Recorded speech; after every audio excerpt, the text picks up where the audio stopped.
বলে ওই সময়ের কথা মনে পড়েছে রে সাহাবী, ওই ঘরের মধ্যে আবার রাসূল, যেই রাসূলের চেহারাটা দেখার জন্য আমি খানা খাইতাম না, বাড়ি যাইতাম না। আমার রাসূলের কথা যেন মুক্তা ঝরে। না খাইয়া ক্ষুধার তৃষ্ণায় রাস্তায় পড়ে গেছে, মানুষ আমারে পাড়ায় গেছে।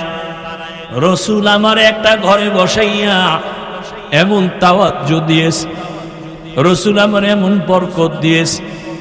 রাসূল ওই ঘরের মধ্যে বৈশা হাদিসটা আমারে শুনাইছে, বইলা আবার একটা চিৎকার মাইরা বেহুশ হয়ে গেছে। সাহাবী বেকার হয়ে গেলেন, বিষয়টা কিনা জানি। আবার আবু হুরায়রা মরে যায়। কয়বার বেহুশ হইল, আবার হুশে আসছেন। আবু হুরায়রা আপনি বেহুশ হয়ে গেলেন দুইবার, কারণ কি? বলে আমার রাসূলের মায়া অন্তরে ধাক্কা লাগায়। এইরকম এক নির্জন ঘর, আমার রাসূল আর আমি ছাড়া কেউ ছিল না। রাসূল আমাকে যেই হাদিসটা সেই দিন শুনাইছেন ওইটাই শুনাবো।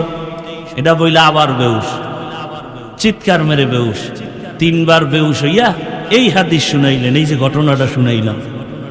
আবু হুরায়রা কান্না করে, রাসূল বলছেন কিয়ামতের দিন গলা কাটা শহীদ জাহান্নামে যাবে। জাহান্নামে সবার আগে তিনজন ব্যক্তি ঢুকবে, সবার আগে। এর মধ্যে একজন শহীদ, আর একজন আলেম, আর একজন হবে মাদ্রাসা মসজিদে যারা দান করে দানবীর। এই দান করনেওয়ালা দানবীর কিয়ামতের ময়দানে সবার আগে জাহান্নামে যাবে। কেমন ভয়ঙ্কর হবে জাহান্নাম!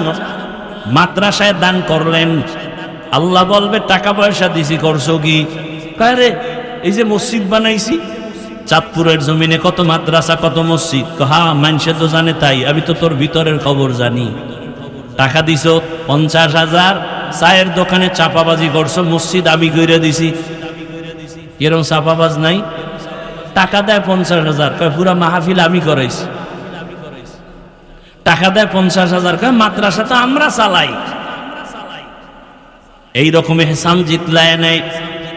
আল্লাহ বলবেন ফেরেশতা ধর শিকল লাগায় দানবীরের জাহান্নামে নিয়ে যাও। জাহান্নামে 3 ব্যক্তি সবার আগে ঢুকবে রে বাবা। তাহলে শহীদের অবস্থা যদি এমন হয়, আলেমের অবস্থা এমন হয়, দানবীরের অবস্থা এমন হয়, একটু চিন্তা করেন আপনার আমার উপায় কি হবে। একটু চিন্তা করেন। ও যুবক, কিসের আশায় আজকে আনন্দের ঘোড়া দৌড়াইতেছ? ফেসবুক চালাও, আকামি দেখো খালি, ভালো খবর কি দেখো না রে বাবা। কয়দিন আগে আমি বাইতুল্লাহর সফরে ছিলাম, সেই সময়ের ঘটনা তোমাদের লক্ষ্মীপুরের খবর নাই। বিদেশ থেকে টাকার পাহাড় স্বর্ণ অলংকার নিয়ে দেশে আসছে, গাড়িতে উঠছে স্ত্রী সন্তান সহ, বাড়ি যেতে পারে নাই। বাড়ি যাওয়ার আগে গাড়ি পানির মধ্যে পড়ে গেল, চোখের সামনে সন্তানও লাশ, চোখের সামনে স্ত্রীও লাশ হয়ে গেলে দেখো নাই। এরপরও গুনাহ করো। ঘুমের মধ্যে কত যুবকের লাশ, পানির মধ্যে কত যুবকের লাশ, গাড়ির চাকার তলে কত যুবকের লাশ। ও পর্দার আড়ালের আম্মা জানেরা, কয়দিন দুনিয়ায় বাহাদুরি করবেন? চাঁদপুরের এপার ওপার কয়টা মার্কেট আছে, কয়তলা আছে, কোন জায়গায় কি দোকান আছে, ঘুরতে ঘুরতে জীবন শেষ। স্বামীর টাকা গোপনে গোপনে গুনাহের কাজে ব্যয় করছেন। কত থানে কত চাল, মরার আগেই টের পেয়ে যাবেন। অশান্তি নেমে আসবে জীবনে। যুবকদেরকে বলবো, বাবারা আল্লাহর কোরআন সিনায় লাগাও, আল্লাহর কোরআন পড়ো, রাসূলের সুন্নতের মালা গলায় লাগাও। আমি একটু আগেই বলেছি, আমি একবারও বলবো না স্কুল ছেড়ে দাও, কলেজ ছেড়ে দাও, তাবলিগে যাও, পীরের কাছে যাও। বরং আমি বলবো তুমি ডাক্তার হও, কি হইও না, বেয়াদব হইও না। সব জায়গায় কথাটাই বলি। বলতে পারো হাফিজ ভাই বেয়াদব হব না, কথার ব্যাখ্যা কি? 3 জায়গায় বেয়াদবি করবা না, যদি করো মরার আগে তোমার জীবন ধ্বংস হয়ে যাবে। 1 নাম্বার জায়গা মা বাবা, 2য় জায়গা তোমার শিক্ষক, তিন নাম্বার জায়গা ওলামায়ে কেরাম মুরব্বী। এই তিন জায়গায় যদি বেয়াদবি করো, আল্লাহর জাতের কসম মরার আগে জীবন পঙ্গু হয়ে যাবে। মা বাবার বরদোয়া যদি লেগে যায় জীবন ধ্বংস হয়ে যাবে। শিক্ষকের বরদোয়া যদি লাগাও, বরদোয়ার কারণে তোমার লেখাপড়ার জিন্দেগি ধ্বংস হয়ে যাবে। ও আল্লাহর বান্দারা, উলামায়ে কেরামের বরদোয়া যদি কপালে লেগে যায়, বাবা তোমার জিন্দেগি আর আদর্শ চরিত্র খুঁজে পাওয়া যাবে না। অতএব তুমি ডাক্তার হও, এই তিন জায়গায় বেয়াদবি করে বেয়াদব হইও না। তুমি ইঞ্জিনিয়ার হও, আদবওয়ালা ইঞ্জিনিয়ার হও। আর যদি বেয়াদবি করে ডাক্তার হও, তাসলিমা নাসরিনের মতো জুতার বাড়ি খাইয়া দেশ থেকে পালায়ে যেতে হবে। তাসলিমা নাসরিন কি এই শ্রীরামদির ডাক্তার নি? এমবিবিএস ডাক্তার, অনেক বড় শিক্ষিতা, কিন্তু বেয়াদবি করলো আল্লাহর সাথে, রসুলের সাথে, উলামায়ে কেরামের সাথে।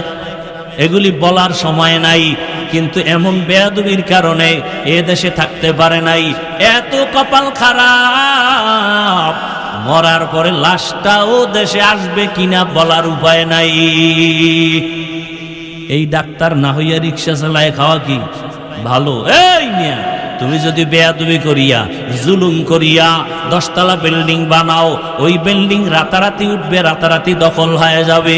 তোমার জঙ্গলে ঘুমান লাগবে, বিল্ডিং এ ঘুমানের কপাল হবে না।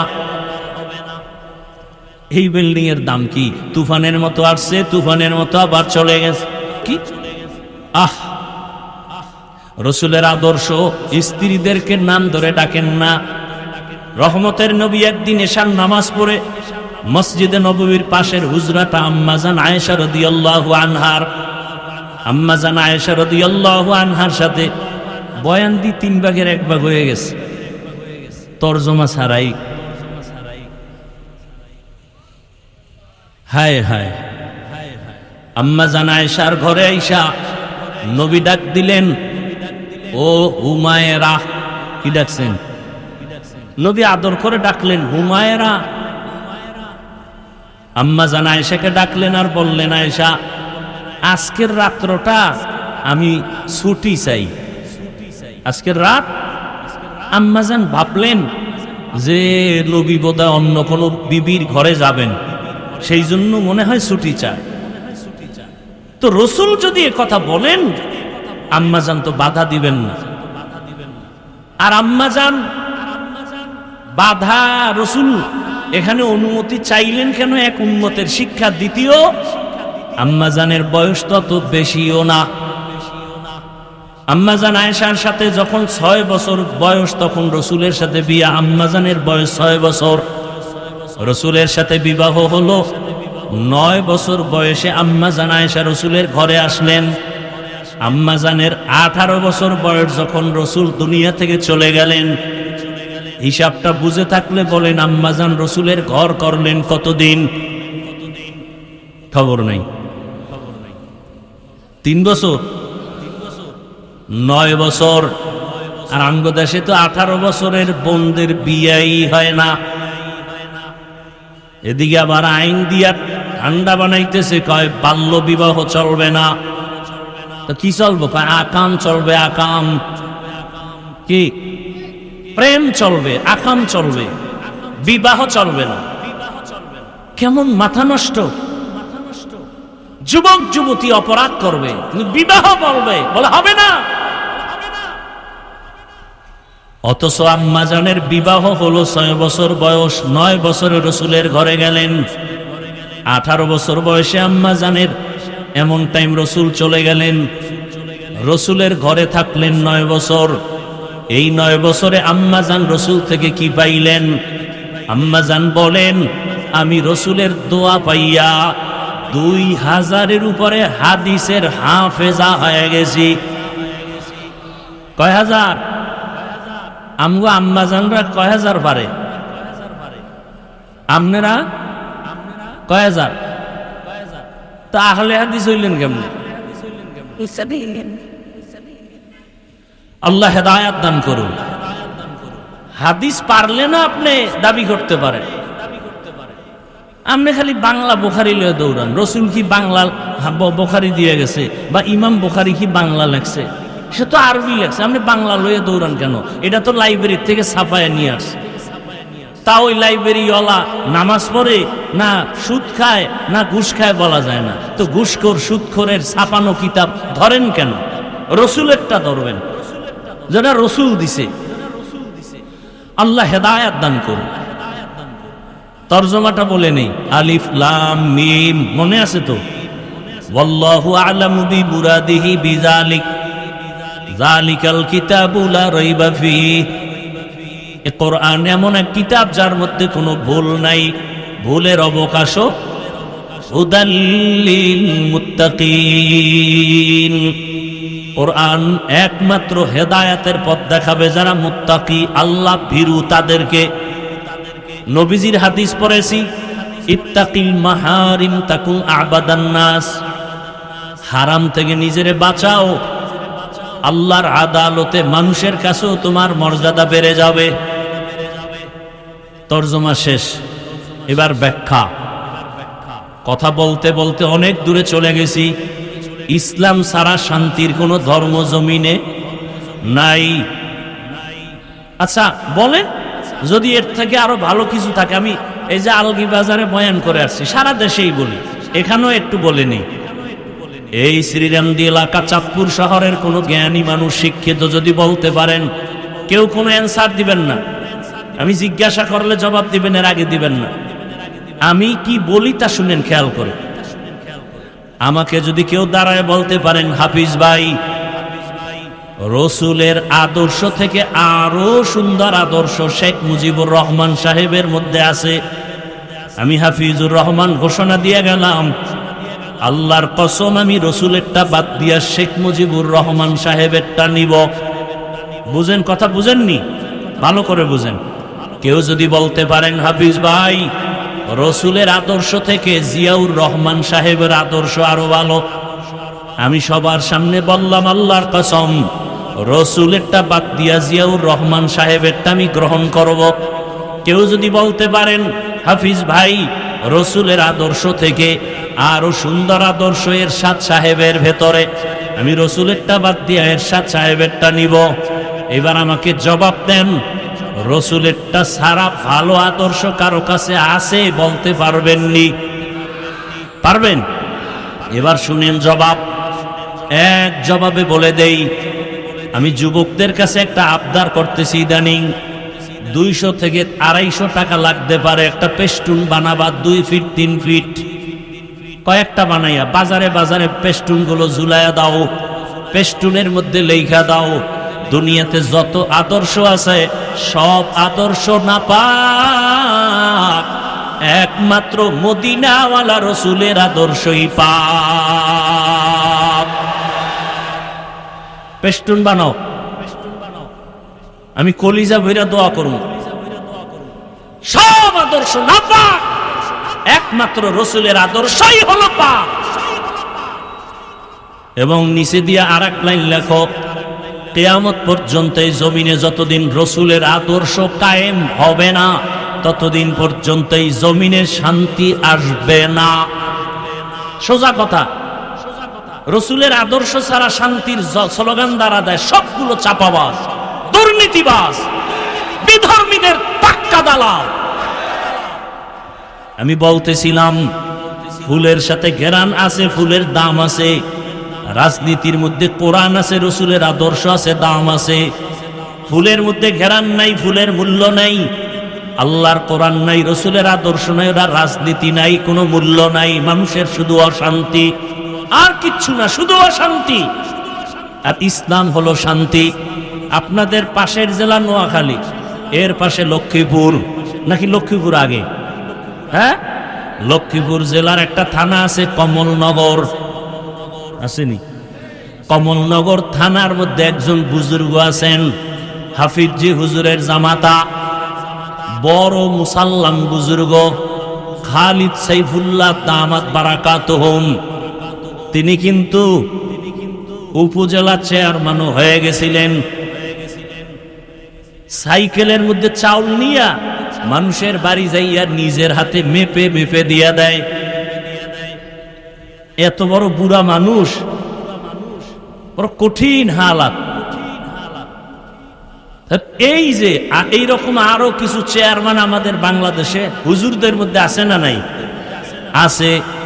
আপনাদের বক্তাদের মধ্যে কয়েকজন আছে, ওই মাগুরা একজন আছে, আবার বিবাড়ি একজন আছে আমজাদ হোসেন আশরাফি, আমাদের বরিশাল সদরে আছে হেদায়েতুল্লাহ আজাদি, এরকম আরো কয়েকজন আছে। খবর নেন, ওলামায়ে কেরামের কারণেই দেশ, ওই অঞ্চলটা মনে হয় বেহেশতের বাগান।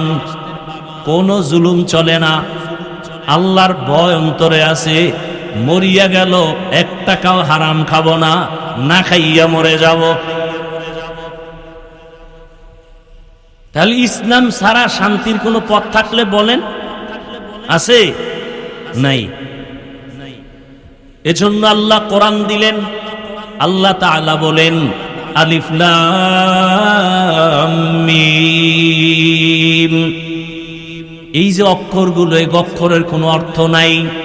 অক্ষরের এ বিষয়ে অনেক বয়ান আমি করব না, আমি শেষের অংশের বয়ান করব। হুদাল্লিল মুত্তাকিন, এই শব্দটার ব্যাখ্যা করব। এই শব্দটা কি বলতে চায়? এই শব্দটা বলে আল্লাহ কোরআন দিলেন কেন, এটা হলো প্রশ্ন। এটার জবাব দিছেন হুদাল্লিল মুত্তাকিন, যারা আল্লাহকে ভয় করে এদের জন্য হেদায়াত দিবে কোরআন। এখানে জটিল প্রশ্ন। যারা আল্লাহকে ভয় করিয়া চলে এরা তো হেদায়েতের উপরে আছে, এদেরকে আবার কিসের হেদায়েত করবে কোরআন? প্রশ্ন বড় জটিল। আল্লাহ কোরআন অবতীর্ণ কেন করলেন? আর আয়াতে আল্লাহ তাআলা তার কারণ বলেন, শাহরু রমাদান আল্লাযী উনজিলা ফীহিল কুরআন হুদাল লিন্নাস ওয়া বায়িনাতিন মিনাল হুদা ওয়াল ফুরকান। রমজানে কোরআন অবতীর্ণ করেছি, সারা দুনিয়ার যত মানুষ, সব মানুষের হেদায়েতের জন্য, সব মানুষের হেদায়েতের জন্য আল্লাহ কি দিছেন? এখানেও প্রশ্ন, দুনিয়ার সবাই হেদায়েত পাইছেনি, তাহলে আল্লাহর ওয়াদা গেল কই? দুনিয়ার সব হেদায়েত পাওয়া তো দূরের কথা, আজকের এই মাঠের মানুষের মধ্যে হেদায়েতের বড় অভাব। যদি এই মাঠের মানুষ হেদায়েত পাইতো, জীবনটা গেলে গলায় ছুরি লাগাইতো, দাড়ির মধ্যে অস্ত্র লাগাইতো না। তুকু যাও সুন্নতে আহমদ কুজা বা মুহাম্মদ কাইবুয়াদ নিসবতরা মান আহাব্বা সুন্নতি কওলে রাসূল মজদায়ে কানা মাই হাম কুন কবুল। মনে আসেনি কথা কি? আম্মা জান আয়েশার ঘরে ঢুকে রাসূল বললেন, হুমায়রা আজকে রাতের জন্য আমাকে একটু ছুটি দাও। মনে আছে না? মনে রাখেন, আম্মা জানেরাও মনে রাখবেন। পর্দার আড়ালের আম্মা জানেরা, ও আমার কলিজার যুবক, ভালো করে বুঝো, এই যে এত কষ্ট করে বয়ান করি, একবারও বলি নাই বয়ানের শেষ পর্যন্ত একবারও বলবো না টুপিওয়ালা হও, তাবলিগে যাও, কওমি মাদ্রাসায় যাও, আমার মতো হুজুর হও, একবারও বলি না, একবারও বলবো না। বরং বলে যাব, এ যুবক, স্কুল ছাড়বি না, কলেজ ছাড়বি না, চাকরিজীবী বাবারা চাকরি ছাড়বেন না, ব্যবসা ছাড়বেন না, ওখানে থাইকা কিভাবে জান্নাত পাবেন সেই পরামর্শ দিয়ে বিদায় নিব। স্কুল কলেজে পড়ে তুমি ডাক্তার হইও, দোয়া করে যাই, কলিজা পড়ে দোয়া করি। স্কুল কলেজে পড়ে তুমি ইঞ্জিনিয়ার হইও, তুমি প্রফেসর হইও, লেখাপড়া করে তুমি ওসি হইও, এসপি হইও, ডিসি হইও, এমপি হইও, মন্ত্রী হইও, তবে একটা অনুরোধ, বেয়াদব হইও না। কি হইও না? লিকুল্লি শাইইন যিনাতুন ফিল ওয়ারা ওয়া যিনাতুল মারই তামামুল আদবি আজ খুদা খাহি মে তৌফিক আদব বেআদব মাহরুম গাশত আজ ফজলে রা। এই মাইকলারা ঘুমায় কই? ওরা বিড়ি টানতে গেছে মনে হয়। কই এই যে এত সাউন্ড, কষ্ট হইতেছে, খুব কষ্ট হইতেছে। এত সিগন্যাল লাগেনি, কথা বলবো আরামে টাইনে নিয়ে যাবো, আমার ধাক্কায় ভিতরে ঢুকাইতে হয়। আল্লাহ, আর কিছুক্ষণ বসবেন, আল্লাহ সবাইকে কবুল করেন। আসলে বললেই তো বসা যায় না, কারণ এখানে আসতেও কপাল লাগে, বসতেও, মোনাজাত দিয়ে যাইতেও কপাল লাগে। অনেকে আসছে শ্রীরাম দি ওয়াজ হবে, আর আমারও তো একটা আশা, কয়েকটারে জিগাইলাম অমুকে কই অমুকে কই, কয় নাই। এটা কথা হইল, মহব্বতে আসলাম কত বছর পর, আপন যাদের চিনি এরা তো থাকবে। যাই হোক, আসলে কপাল লাগে। আসছে ঠিক অনেকে, কিন্তু প্যান্ডেলে বসে নেই, এরা দোকানপাটে আড্ডা দিতেছে, আছে না নেই? হ্যাঁ, কয়েকটা জিনিস পাওয়া যায়, এক তো মাইকের আওয়াজও পাওয়া যায়, আবার সেখানে যুবক যুবতীর মেলাও আছে, খাওয়ানো আছে। বাড়ির থেকে আসছে ওয়াজে যায়, কিন্তু কপালে বেহেশতের বাগানে বসার কপাল হয় নাই। এখানে আসতে কপাল লাগে, বসতেও কপাল লাগে। আবার একদল বসছে কিন্তু মোবাইল সামনে লইয়া কলবের দরজা বন্ধ করছে, সব বয়ান মোবাইলে ঢুকে, কলবে কিছু নেই। এরপরে মোনাজাতের পরে যদি মোবাইলটা মোটামুটি হারাইয়েই যায়, তা আমও গেল, সালাও গেল। এ মোনাজাতের সব জায়গায়, আর চাঁদপুরে তো এটা হবেই, কারণ এই চাঁদপুর নোয়াখালী এই সাইডে একটা চক্র আছে। এই যদি বলি আমার সাথে যারা মুসাফা করবেন, সাক্ষাৎ করবেন, লাইনে আসেন, ওরা এখানে ধাক্কা ধাক্কি, মানে পুরো বেতাল অবস্থা। এর মধ্যে একজন নাই নাই নাই কি, মোবাইল নেই, এখন মোবাইল নিচে চোরে, হে খুঁজে মাটির মধ্যে, মনে হয় এটার তলে কেউ ঢুকাইছেন। আল্লাহ হেদায়াত দান করুন। তাহলে বয়ান শুনলেন, সব বৃথা হয়ে গেল। কলবের মধ্যে কিছু নেওয়ার চেষ্টা করেন, আল্লাহ সবাইকে তৌফিক দান করেন। তোমরা কি পিছন থেকে মাইক দিছো? এই স্টেজের পিছন থেকে মাইক আছে, নিচে ডাইনে বামে আমার দিকে ফিরানো, তো নয়েজ আসে কেন? ভলিউম দিলে তো কাছে তুমি দূরে দিবা, ওই যে বক্সের উপরে এটা দিয়ে দিতা, তুই তো হইতো।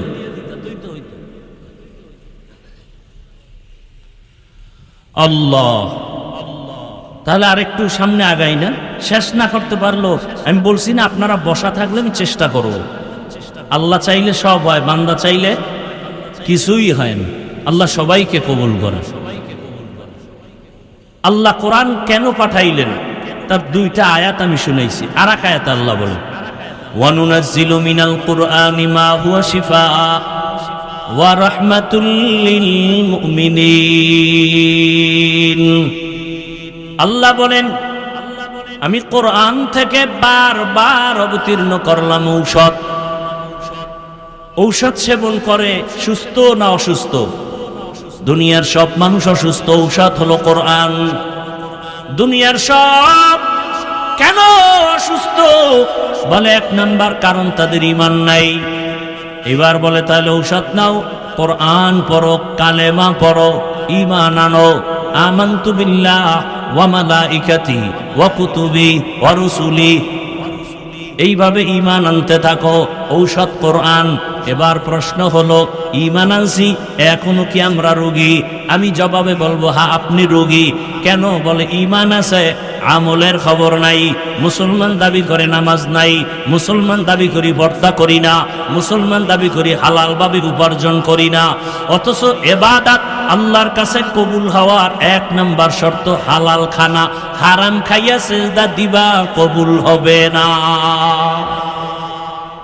একজনে বলে আমার সুদ ছাড়া ব্যবসাই হয় না, সুদের টাকায় ব্যবসা, সুদের টাকায় দোকান, সুদের টাকায় বিল্ডিং। আল্লাহ এই গুনাহ থেকে হেফাজত করেন। বড় মারাত্মক যারা সুদের সাথে জড়িত, 24 ঘন্টার প্রতিটি মুহূর্ত গর্ভধারিণী মায়ের সাথে জিনার গুনাহ লেখা হয়। আল্লাহ হেদায়েত দান করুন। আরো আস্তে করে বলেন, জিন্দেগি মে বন্দেগি তু করনা হে, जिंदगी में बंदगी तू करना है,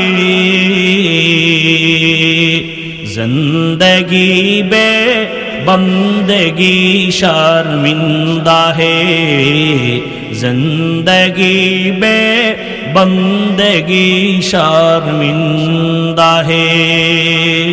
दुनिया में हो दुनिया का तलबगार ना हो, बाजार से गुजर हो खरीदार ना हो।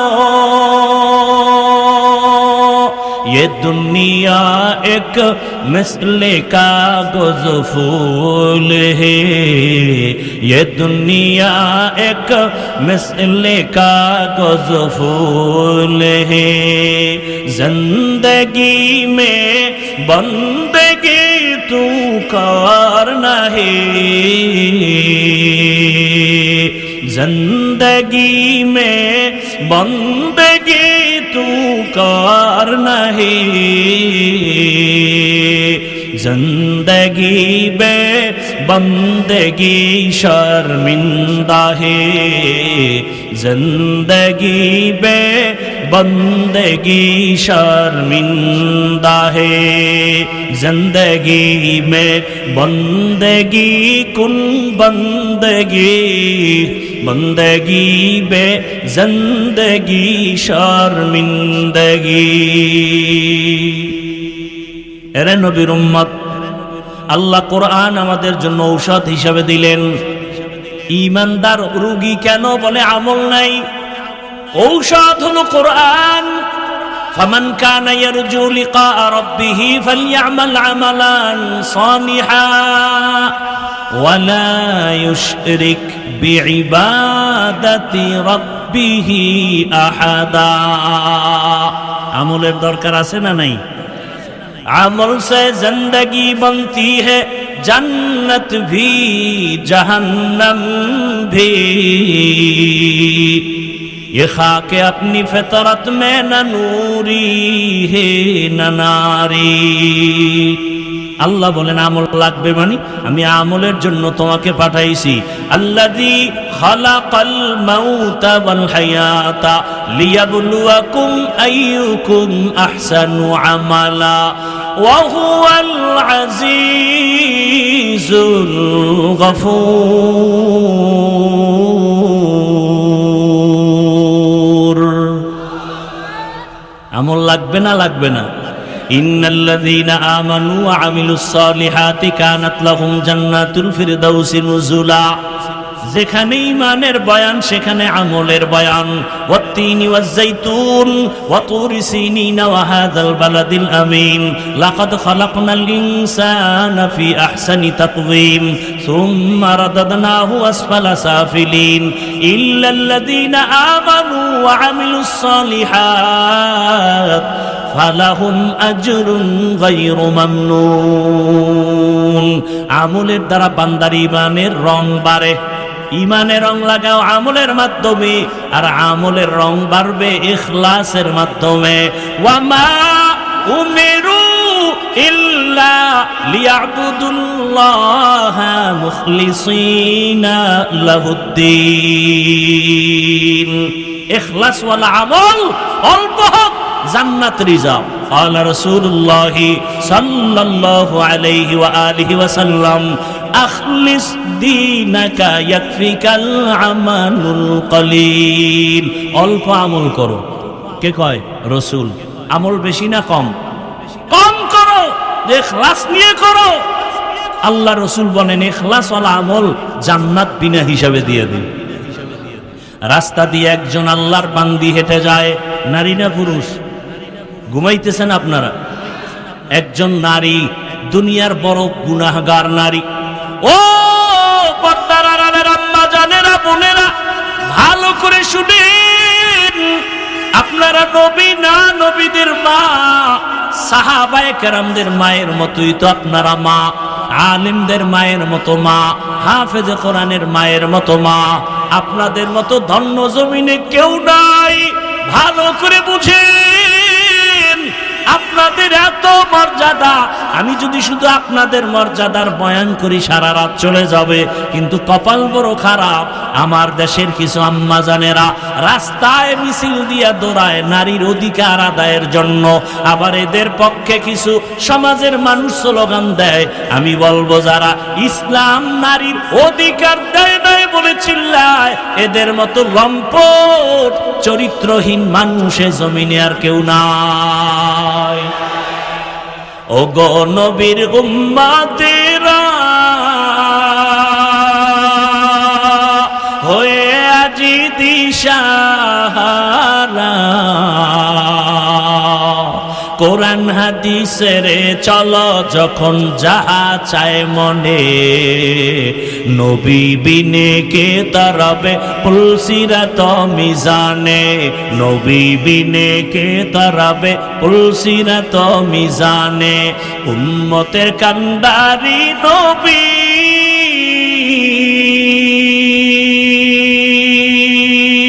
কাঁদেছেন উম্মতের লাগি,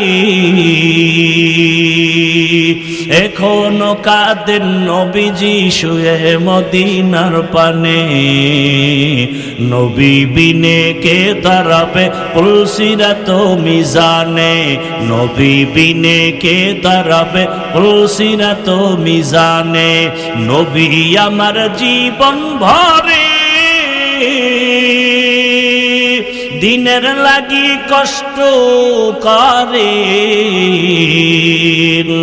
দান দান শহীদ করিলেন অহুদেরই ময়দানে, নবী বিনে কে তারাবে পুলসিরাত মিজানে, নবী বিনে কে তারাবে পুলসিরাত মিজানে। ইমানওয়ালা রুগী কেন? বলে আমল নাই। এবার প্রশ্ন, হাফিজ ভাই আমি রুগী, আমি বলবো হ্যাঁ। কেন? বলে আমল করে, নামাজ পড়ে, রোজা রাখে, দান করে, কিন্তু এই আমলের মধ্যে ইখলাস নাই। কি নাই? এই জন্য আবু হুরায়রা রাদিয়াল্লাহু আনহু থেকে হাদিস বর্ণিত, রহমতের নবী বলেন, হাসরের ময়দান যেদিন কায়েম হয়ে যাবে, হিসাব নিকাশ শুরু হবে, সবার আগে তিনজন ব্যক্তি জাহান্নামে চলে যাবে। আল্লাহ তাদের জাহান্নামে দিয়ে দিবেন। কয়জন? তিনজন ব্যক্তি।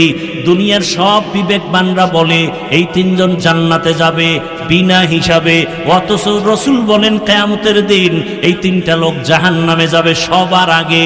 এক নাম্বার ব্যক্তি গলা কাটা শহীদ, ইসলামের জন্য যুদ্ধ করে শহীদ হয়ে গেছে। কিয়ামতের ময়দানে আল্লাহ ডাকবে, আর কিছু কথা বলবেন, বলার সময় নাই আমার।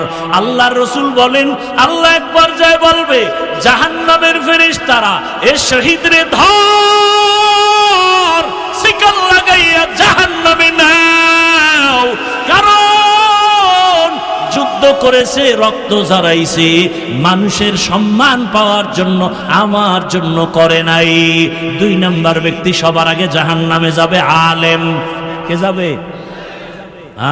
আমার মতো বক্তা, মানুষের বয়ান করি মজা লাগাইয়া, অথচ নিজে নামাজ পড়ি না। আমি বড় ইমাম, বড় খতিব, আমি বড় বক্তা, আমি মোবাইলে সারা রাত মোবাইল চালাই, চোখের গুনাহ করি, হাতের গুনাহ করি, জবানের গুনাহ। মসজিদের ইমাম সাহেব, আমি একজন ইমাম, মুসল্লিদের নামাজ পড়াই, মুসল্লিরা জানে না আমি বড় হুজুর, সবাই জানে।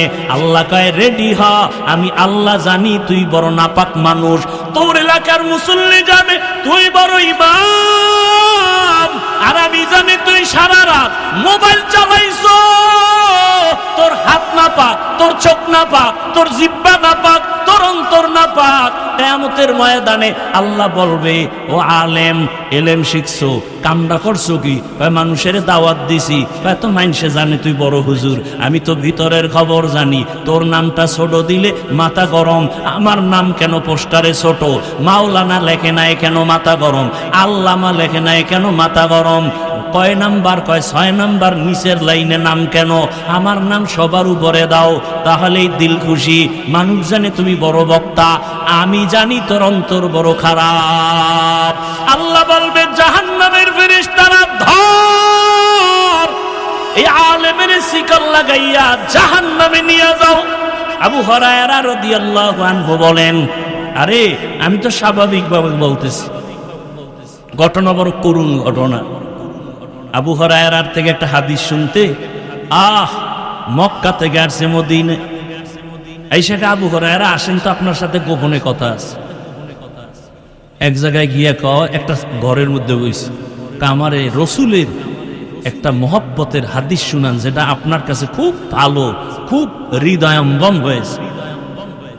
আবু হুরায়রা কয়, আল্লাহর কি কারিশমা! আজকে আপনি আমি যেখানে বসছি, এই একটা ঘর, কেউ নাই, আপনি আর আমি, ঠিক রসুলের ওই হাদিসটা আমি শোনাবো, যেই হাদিসটা রসুল শুনাইছেন। একটা ঘরের মধ্যে আমি আর রসুল ছাড়া কেউ ছিল না। আবু হুরায়রা এটা বইলে তো চিৎকার মেরে বেহুশ হয়ে গেছে। হুশে আসার পরে সাহাবী বলেন, আবু হুরায়রা বেহুশ হয়ে গেলেন কেন? বলে, ওই সময়ের কথা মনে পড়েছে রে সাহাবী, ওই ঘরের মধ্যে আবার রসুল, যেই রসুলের চেহারাটা দেখার জন্য আমি খানা খাইতাম না, বাড়ি যাইতাম না। আমার রসুলের কথা যেন মুক্তা ঝরে। না খাইয়া ক্ষুধার তৃষ্ণায় রাস্তায় পড়ে গেছে, মানুষ আমারে পাড়ায় গেছে। রসুল আমার একটা ঘরে বসাইয়া এমন তাওয়াজ্জু দিয়েছে, রসুল আমার এমন বরকত দিয়েছে। রসুল ওই ঘরের মধ্যে বৈশা হাদিসটা আমারে শুনাইছে, বইলা আবার একটা চিৎকার মাইরা বেহুশ হয়ে গেছে। সাহাবী বেকারার হয়ে গেলেন, বিষয়টা কিনা জানি। আবার আবু হুরায়রা মরে যায়। কয়বার বেহুশ হইল? আবার হুশে আসছেন। আবু হুরায়রা, আপনি বেহুশ হয়ে গেলেন 2 বার, কারণ কি? বলে, আমার রসুলের মায়া অন্তরে ধাক্কা লাগায়। এইরকম এক নির্জন ঘর, আমার রসুল আর আমি ছাড়া কেউ ছিল না। রসুল আমাকে যেই হাদিসটা সেই দিন শুনাইছেন, ওইটাই শুনাবো। এটা বইলা আবার বেহুশ, চিৎকার মেরে বেহুশ।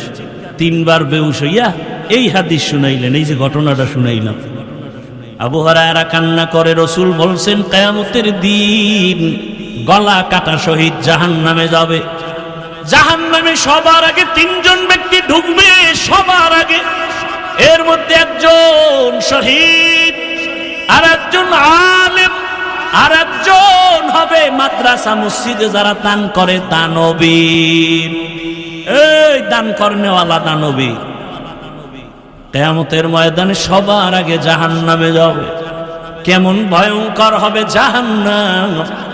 মাদ্রাসায় দান করলেন, আল্লাহ বলবে, টাকা পয়সা দিছি, করছো কি? কারে? এই যে মসজিদ বানাইছি, চাঁদপুরের জমিনে কত মাদ্রাসা, কত মসজিদ। হ্যাঁ, মানুষে তো জানে, তাই আমি তো তোর ভিতরের খবর জানি। টাকা দিছো 50,000, চায়ের দোকানে চাপাবাজি করছো, মসজিদ আমি কইরা দিছি। এরকম চাপাবাজ নাই? টাকা দেয় 50,000, কয় পুরা মাহফিল আমি করাইছি। টাকা দেয় 50,000, কয় মাদ্রাসা তো আমরা চালাই। এইরকম এহসান জিতলায় নেই। আল্লাহ বলবেন, ফেরেশতা ধর, শিকল লাগায় দানবীরের জাহান্নামে নিয়ে যাও। জাহান্নামে 3 ব্যক্তি সবার আগে ঢুকবে রে বাবা। তাহলে শহীদের অবস্থা যদি এমন হয়, আলেমের অবস্থা এমন হয়, দানবীরের অবস্থা এমন হয়, একটু চিন্তা করেন আপনার আমার উপায় কি হবে? একটু চিন্তা করেন। ও যুবক, কিসের আশায় আজকে আনন্দের ঘোড়া দৌড়াইতেছো? ফেসবুক চালাও, আকামি দেখো খালি, ভালো খবর কি দেখো না রে বাবা। কয়েকদিন আগে আমি বাইতুল্লাহর সফরে ছিলাম, সেই সময়ের ঘটনা তোমাদের লক্ষ্মীপুরের খবর নাই? বিদেশ থেকে টাকার পাহাড় স্বর্ণ অলংকার নিয়ে দেশে আসছে, গাড়িতে উঠছে স্ত্রী সন্তান সহ, বাড়ি যেতে পারে নাই। বাড়ি যাওয়ার আগে গাড়ি পানির মধ্যে পড়ে গেল, চোখের সামনে সন্তানও লাশ, চোখের সামনে স্ত্রীও লাশ হয়ে গেলে দেখো নাই। এরপরও গুনাহ করো। ঘুমের মধ্যে কত যুবকের লাশ, পানির মধ্যে কত যুবকের লাশ, গাড়ির চাকার তলে কত যুবকের লাশ। ও পর্দার আড়ালের আম্মা জানেরা, কয়দিন দুনিয়ায় বাহাদুরি করবেন? চাঁদপুরের এপার ওপার কয়টা মার্কেট আছে, কয়তলা আছে, কোন জায়গায় কি দোকান আছে, ঘুরতে ঘুরতে জীবন শেষ। স্বামীর টাকা গোপনে গোপনে গুনাহের কাজে ব্যয় করছেন। কত থানে কত চাল মরার আগেই টের পেয়ে যাবেন। অশান্তি নেমে আসবে জীবনে। যুবকদেরকে বলবো, বাবারা, আল্লাহর কোরআন সিনায় লাগাও, আল্লাহর কোরআন পড়ো, রসুলের সুন্নতের মালা গলায় লাগাও। আমি একটু আগেই বলেছি, আমি একবারও বলবো না স্কুল ছেড়ে দাও, কলেজ ছেড়ে দাও, তাবলিগে যাও, পীরের কাছে যাও। বরং আমি বলবো তুমি ডাক্তার হও, কি হইও না, বেয়াদব হইও না। সব জায়গায় কথাটাই বলি। বলতে পারো হাফিজ ভাই বেয়াদব হব না, কথার ব্যাখ্যা কি? 3 জায়গায় বেয়াদবি করবা না, যদি করো মরার আগে তোমার জীবন ধ্বংস হয়ে যাবে। 1 নাম্বার জায়গা মা বাবা, 2য় জায়গা তোমার শিক্ষক, 3 নাম্বার জায়গা ওলামায়ে কেরাম মুরব্বী। এই 3 জায়গায় যদি বেয়াদবি করো, আল্লাহর জাতের কসম মরার আগে জীবন পঙ্গু হয়ে যাবে। মা বাবার বরদোয়া যদি লেগে যায়, জীবন ধ্বংস হয়ে যাবে।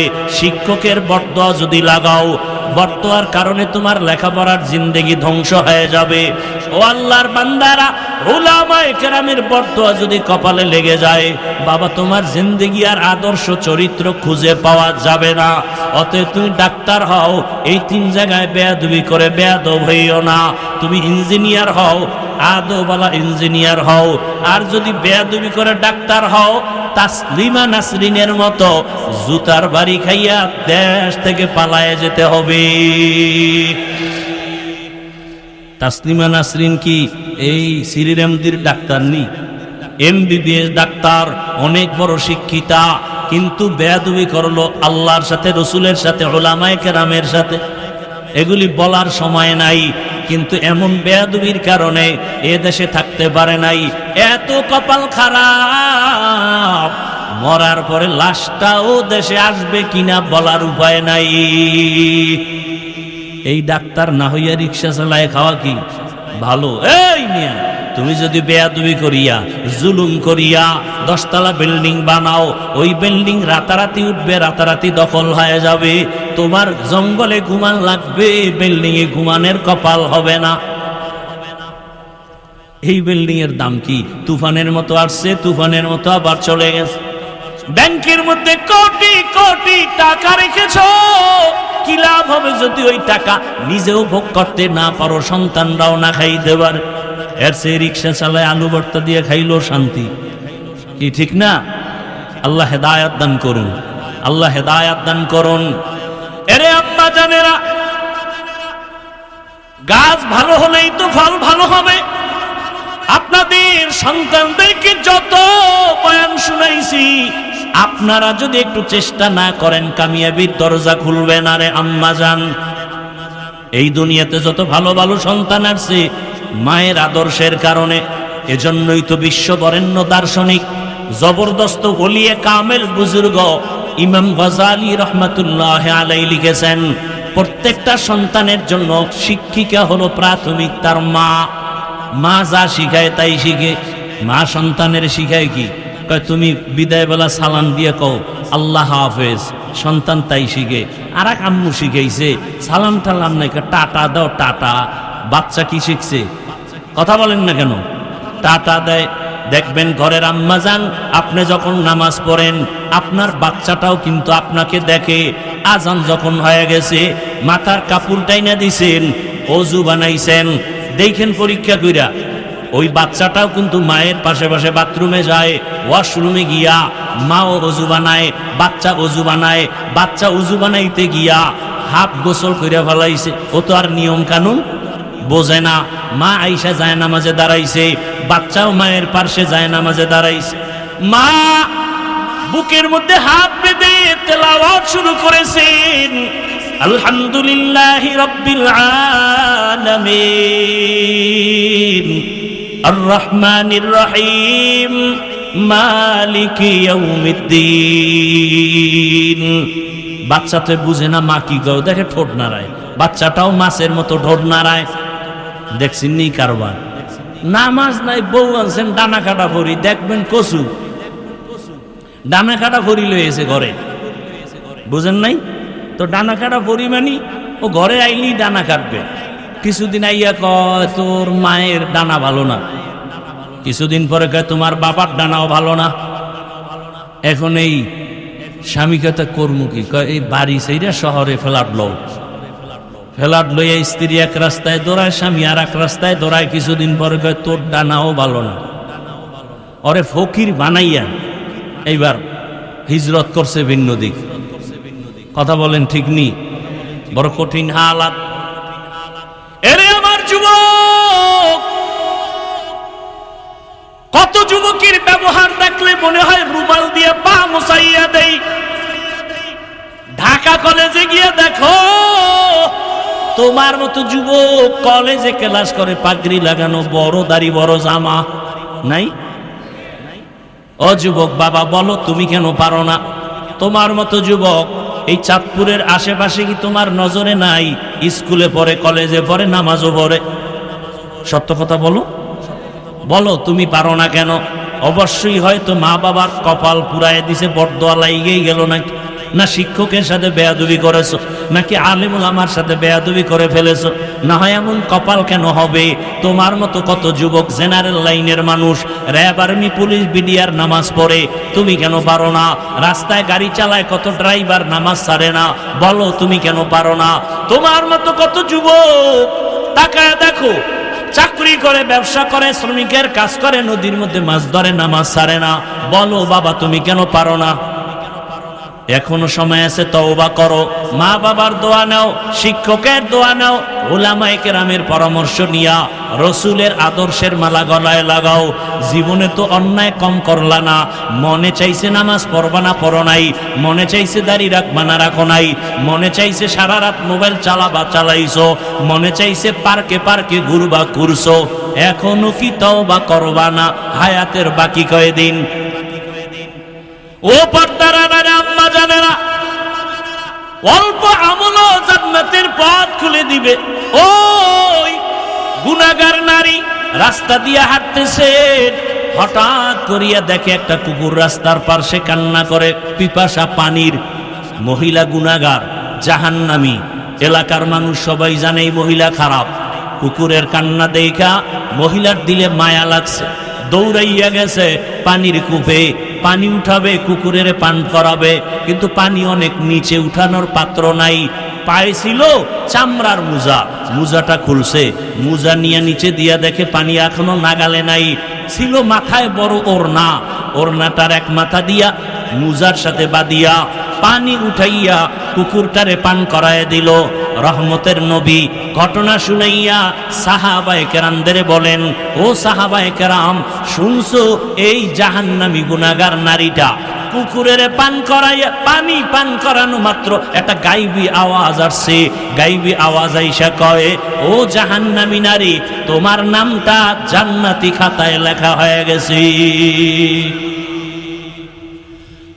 সামান্য একটু, এটা এমন কোন কঠিন আমল না, কিন্তু আল্লাহর কাছে কবুল হয়ে গেছে, আল্লাহর কাছে বড় পছন্দ হয়ে গেছে, জান্নাত রিজার্ভ হয়ে গেছে। অন্যদিকে আর একজন আমলওয়ালা নারী নামাজ পড়ে, বেপরদায় চলে না, কিন্তু জীবনের শেষ সময় একটা সামান্য অন্যায় করে ফেলেছে। ঘরের মধ্যে একটা বিড়াল আসছে, বিড়ালটারে বাইন্ধে রাখছে, নিজেও খানা দেয় না, অন্যের ঘরে গিয়ে খাবে সেই সুযোগ দেয় না। বিড়ালটা না খাইয়া ধুকে ধুকে ঘরে মারা গেছে।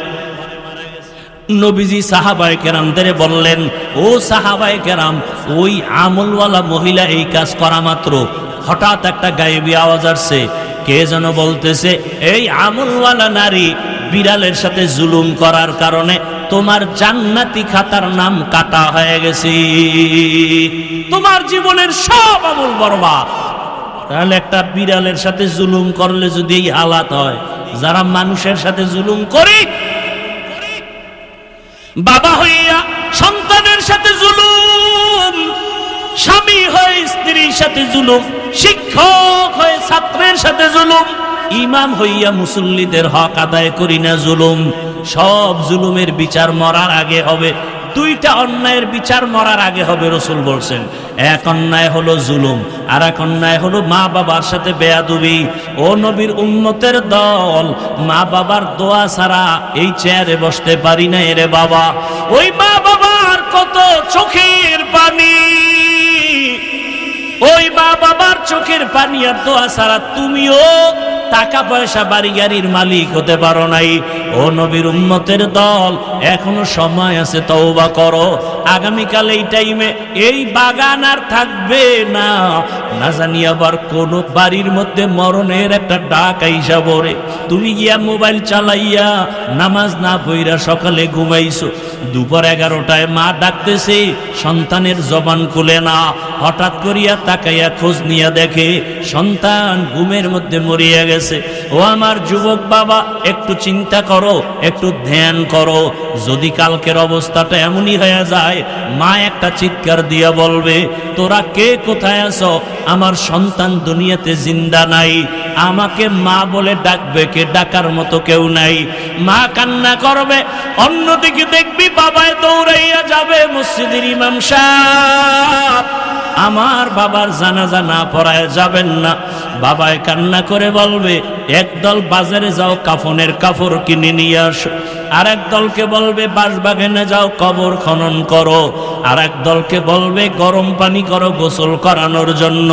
তোমার আমার গায়ের গেঞ্জি জামা বেলেট দিয়া কেটে কেটে রেখে দিবে, চিরতরে গোসল করাইয়া কাফন পরাইয়া মসজিদের খাটের মধ্যে উঠাইয়া এরপরে যখন নিয়ে যাবে জানাজার মাঠে, যাওয়ার সময় জানালা দিয়া আম্মু একটা ডাক দিয়া বলবে, আমার বাবারে কই নাও, একবার শেষবারের মতো চেহারাটা দেখাইয়া যাও।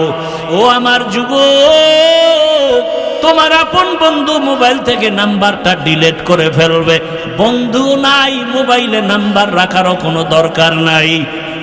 ওরে আল্লাহর বান্দা, জানাজা কমপ্লিট করিয়া এমন একটা জায়গায় কবর দিবে যেখানে দিনের বেলাও যাইতে ভয়, বাঁশবাগান। ওই জায়গায় কবরে মাটি দিয়া যখন সবাই চলে যাবে, আমাকেও 3টা প্রশ্ন, তোমাকেও 3 প্রশ্ন করা হবে। রবের পরিচয় দাও, ধর্মের পরিচয় দাও, রাহমাতুল লিল আলামিনের পরিচয় দাও। ওরে আল্লাহর নবী বলেন, যারা জবাব দিবে তাদের কবর হবে রওজাতুম মির রিয়াজিল জান্নাহ, আর যারা জবাব দিতে পারবে না তাদের কবর হবে হুফরাতুম মিন হুফারিন নার। ও আমার যুবক বাবা, দুনিয়াতে গরম সহ্য করতে পারো না, গুনাহগারের জাহান্নামের গরম কেমনে সহ্য করবা? আল্লাহর কাছে তওবা করো, মনে মনে আল্লাহকে ডাকো আর বলো, হে মালিক, জীবনে গুনাহ করে করে জীবনটাকে নষ্ট করে ফেলেছি। আমার মা বাবা ভাই বোন আপন কেউ জানে না আমি কত বড় অন্যায়কারী। ও আল্লাহ, তুমি জানার পরও রাগ করে পানি বন্ধ করো নাই, বাতাস বন্ধ করো নাই, খানা বন্ধ করো নাই। ও আল্লাহ, আমার মতো যুবক যদি জেনারেল লাইনে থাকিয়াও নামাজ পড়ে, আমি কেন পারবো না? আজকে থেকে তওবা করে ফেলতেছি, মরিয়া গেল আর নামাজ ছাড়বো না, দাড়ি কাটবো না, বেপরদায় চলবো না, মা বাবার সাথে বেয়াদবি করবো না, শিক্ষকের দোয়া নিয়া, উলামায়ে কেরামের পরামর্শ নিয়া, নবীর আদর্শ মেনে জীবন চালাবো। পর্দার আড়ালের আম্মা জানেরা, আপনার মতো কত মা আরে মোবাইল চালায় না, স্বামীর মাল নষ্ট করে না, নামাজ ছাড়ে না, বেপরদায় চলে না, এমন মায়ের সন্তানরাই দুনিয়াতে বড় দামি হয়। আম্মা জান, আপনারা কেন পারবেন না? এখনো তওবা করার সময় আছে। মনে মনে আল্লাহর কাছে তওবা করেন। জীবনে নামাজ ছাড়বেন না, বেপরদায় চলবেন না, স্বামীর মাল নষ্ট করবেন না, মোবাইলে সময় কাটাবেন না। আল্লাহর কাছে তওবা করেন। বৃদ্ধ বাবাজিরা, যুবক বাবারা, যদি তওবা নসিব হয় ওমরের মতো কবুল হয়ে যাবে। আর তওবা যদি না থাকে আবু জাহালের মতো কপালওয়ালা হয়ে বিদায় নিতে হবে। ও আল্লাহর বান্দা যুবক বাবারা, এখনো যদি অন্তর তৈরি হয়, গলায় ছুরি আসবে, মরিয়া যাব, আর গুনার পথেও যাব না। তওবা করার মতো যদি কারো অন্তর তৈরি হয়, মুনাফিকি না থাকে, খাঁটি তওবার নিয়তে দুটো হাত আমার আল্লাহকে দেখাইয়া দাও। আয় আল্লাহ, হাতগুলো কবুল করে নেন, তওবা কবুল করে নেন। তওবার উপরে মজবুত হইয়া চলার তৌফিক দান করেন, আমিন। আলহামদুলিল্লাহি রাব্বিল আলামিন, ওয়াসসালাতু ওয়াসসালামু আলা সাইয়্যিদিল আম্বিয়াই ওয়াল মুরসালিন ওয়া আলা আলিহি ওয়া আসহাবিহি আজমাইন। ইয়া আরহামার রাহিমিন, ইয়া আরহামার রাহিমিন, ইয়া আরহামার রাহিমিন। রব্বিরহামহুমা কামা রব্বায়ানি সগীরা। আল্লাহুম্মা ইন্নাকা আফুউন কারীম তুহিব্বুল আফওয়া ফা'ফু আন্না। আল্লাহুম্মা ইন্না নাসআলুকা রিযাকা ওয়াল জান্নাহ ওয়া নাউযু বিকা মিন